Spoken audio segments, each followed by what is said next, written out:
Hello मित्रों, स्वागत है आपका मेरे YouTube चैनल राघवसा.com में। आज हम कक्षा 10वीं विषय विज्ञान के अध्याय 2 अम्ल, क्षारक एवं लवण के महत्वपूर्ण समझ आधारित प्रश्न का अध्ययन कर रहे हैं।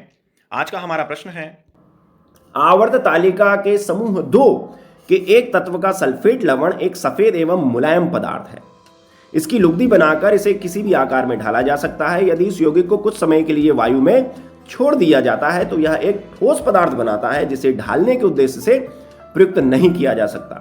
इस सल्फेट लवण की पहचान कीजिए और बताइए कि वह ऐसा व्यवहार क्यों कर रहा है। अभिक्रियाओं की समीकरण भी दीजिए।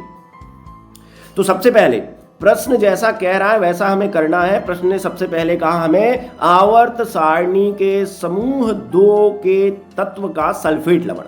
तो पहले हम आवर्त सारणी देखें। चलिए हम आवर्त सारणी देखते हैं, तब तो हमें पता चलेगा। ये लीजिए, हमारे सामने आवर्त सारणी आ गई है और आवर्त सारणी का समूह 2 देखिए। इसमें beryllium, magnesium, calcium, strontium, barium और रेडियम तत्व हैं। इसमें से किस तत्व का सल्फेट लवण सफेद पाउडर के रूप में बाजार में आता है, जिसे हम पानी में घोलकर लुगदी में बदल सकते हैं और उससे हम विभिन्न प्रकार की मूर्तियां बना सकते हैं।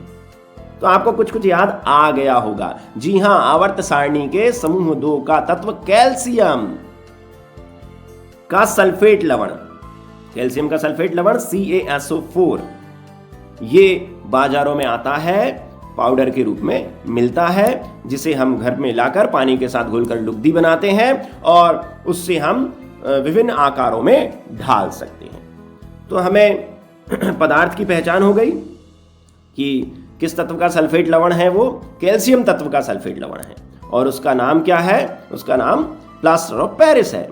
चलिए, अब हमसे जैसा कहा गया है कि अगर इस सफेद चूर्ण को, इस कैल्शियम के सल्फेट लवण को, इस प्लास्टर ऑफ पेरिस को अगर वायु में खुला छोड़ दिया जाए, हमने पानी में नहीं घोला, हमने लुगदी नहीं बनाई, केवल हमारे घर पे रखा हुआ है, खुला रखा हुआ है, तो वह वायु से क्रिया करके कठोर हो जाता है, जम जाता है, खराब हो जाता है और फिर हमें उसे किसी भी काम में नहीं ले सकते।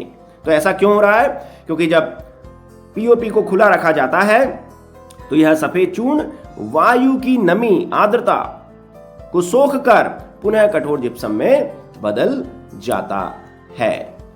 तो ये पदार्थ हमारा प्लास्टर ऑफ पेरिस है। इसकी समीकरण भी यहां पर दे रखी है कि जब ये पानी से क्रिया करता है, जब ये नमी को सोख लेता है तो क्या रासायनिक अभिक्रिया होती है। ये देखिए, यहां समीकरण में दिखाई गई है। ये प्लास्टर ऑफ पेरिस है, ये खुला रखा हुआ था, इसने वायु में से नमी अर्थात पानी को सोख लिया और पानी के 1.5 अणु को वापस सोख लिया और फिर ये जिप्सम में बदल गया। जिप्सम कठोर होता है और एक बार जिप्सम में बदल जाने के बाद, यानी कठोर हो जाने के बाद, फिर हम प्लास्टर ऑफ पेरिस का उपयोग नहीं कर सकते। तो लीजिए हमारा उत्तर, आवर्त सारणी के समूह 2 का तत्व कौन सा है? वो कैल्शियम।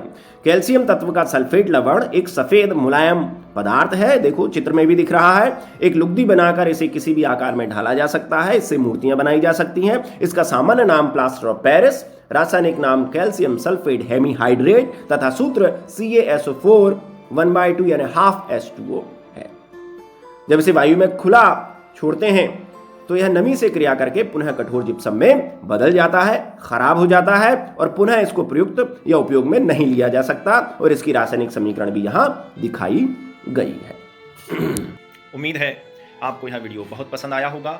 इसे अधिक से अधिक लाइक तथा शेयर कीजिए तथा ऐसे ही अन्य शिक्षास्पद वीडियो को देखने के लिए चैनल को सब्सक्राइब कीजिए। बहुत बहुत धन्यवाद।